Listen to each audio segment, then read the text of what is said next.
Hey, hopefully this video is going to be helpful for you folks, and you'll consider putting on one of the Clayway sweet playlist at night. Just turn that volume down, then you don't have to listen to me yammer all night long. Let it play from front to back. That's how I get paid by YouTube. And if you've got a question for me, you can hit me up on Clay's AC and Auto Repair Facebook Messenger. I certainly try to answer all the questions I possibly can for everyone that I can, every time I can. I will at least give you a response, and I certainly don't mind telling people that I don't know, because I don't know it all. But because I'm down here at Accurate Engines, I have a lot more information at my disposal, and there's a lot of fine folks that work out at this place, and they are definitely knowledgeable people. So I will always go and ask them if I don't know something. Hey, what's going on YouTube? This is Clay with Clay's AC and Auto Repair and Accurate Engines here in Grand Rapids, Michigan. If this video is helpful, please consider subscribing, clicking the notification, sharing my videos, and sending me them sweet old thumbs up. If you've got a question for me, you can hit me up on Clay's AC and Auto Repair on the Facebook Messenger. I can't help you with your baby mama drama, but I certainly will try to help you with your automobile needs.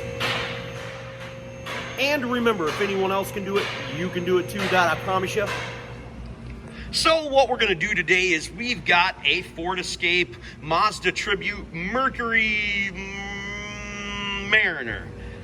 And this thing smells like gas, runs like poo-poo, and it's about as fast as your grandfather in '93 on Viagra.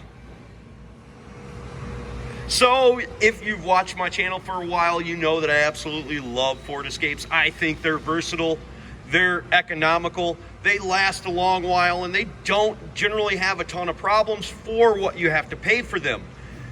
Very inexpensive automobiles, and I just think they're overall decent. They don't get the greatest fuel mileage, and in this situation, we definitely don't need it running bad. So with this particular vehicle, we're actually going to replace the spark plugs and stuff like that. But I noticed something while dismantling this to replace the spark plugs that you guys can check at home, and I'm going to show you two little things that are big deals about these vehicles other than the spark plugs themselves. While I was getting set to actually do the tune-up on this, put new spark plugs in it, and I had a bad coil right here, I pulled off the PCV valve. Now, here's what happened. The vehicle was smoking, blue smoke, running like crap. I could smell gas when it was running. I knew that the fuel pump had been replaced in this, and I thought that they might have had a loose connection. I never really thought about what I'm about to show you guys. I went back here and I was pulling off this hose. When I pulled it off, that should not be wet. This only has air coming through it, and when we put our finger over it, it smells like gas. And the reason for that is because we have a bad fuel pressure regulator. Now, I take my finger down there that was dry, it's wet. And I'm going to show you what happens and how you can check that. So all you really need to do is just pull off this hose right here, have somebody turn the key on. They do not have to start the vehicle. And if it leaks fuel out of there, you have a bad fuel pressure regulator. So we got Cameron inside the vehicle, and he's going to turn the key on, and we should see fuel come out of here if this is bad. That is not supposed to happen.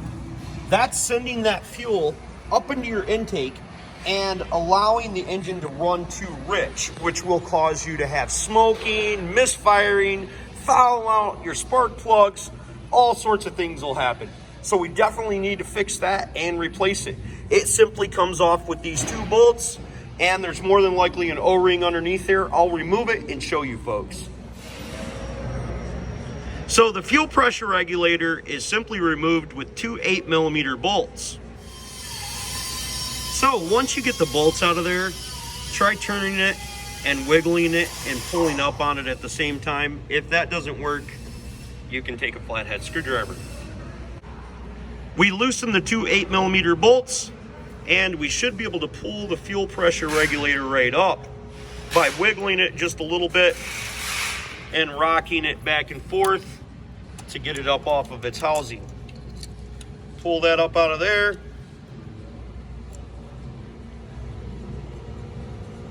And the tip of it broke off. Now we're going to take a little screwdriver and we're going to pop this off of here.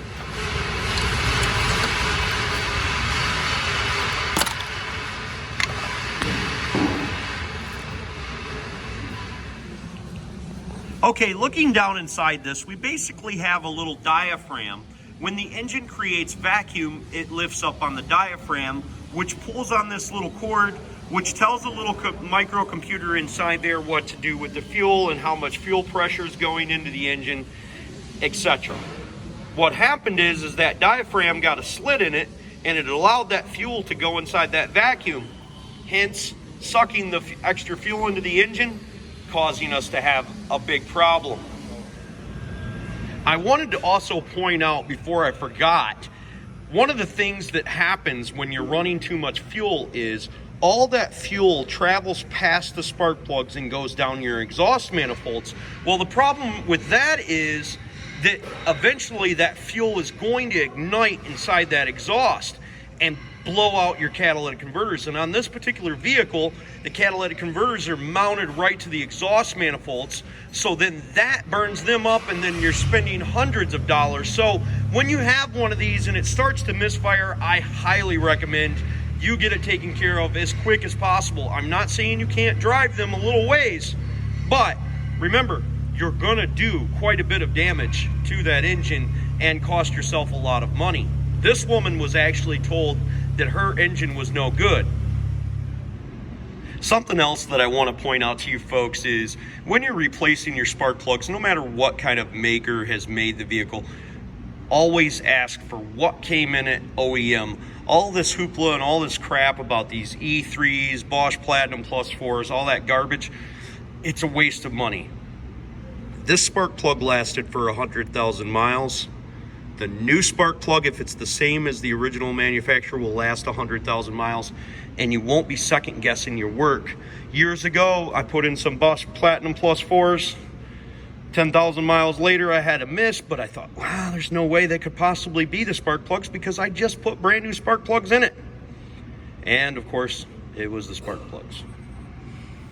All right, so I want to point something out that is not always the case, but is extremely common when you have a bad coil.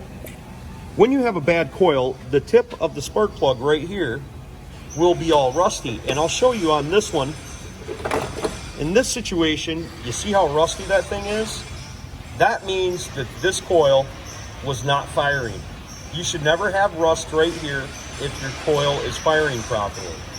Now, something that I want you to keep in mind, if you do have a bad fuel pressure regulator like I had in this situation, your oil is probably going to be full of fuel, so you're going to want to change the oil in the oil filter, or at the very least, pull your dipstick and smell your oil. Make sure it's not super gassy. I recommend changing it, but that's up to you. Now, another simple check that you can make during this process without taking anything apart is a coil check. You want to see if one of your coils is misfiring. When you pull the plug off, you're going to notice a different change in the idle. It maybe even start to misfire just like this one did, and you need to plug that back in.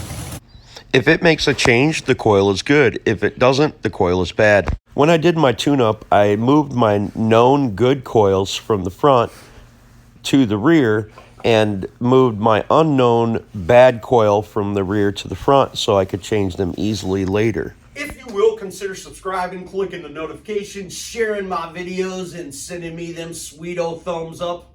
I would greatly appreciate it. Hopefully you guys enjoyed the video. If you have a question for me, hit me up on Clay's AC and Auto Repair on the Facebook Messenger. Reach out to Accurate Engines and tell them that you appreciate the Clay way bringing you this video, saving you a couple $100 from taking it to the repair shop. You feel a little bit more informed, and you can thank Mr. Lanny Hassel down here at Accurate Engines for paying for this video so you guys could see it. God bless and have the greatest of days. And remember, if anyone else can do it, you can do it too. Don't be the next of them. Be the first of you.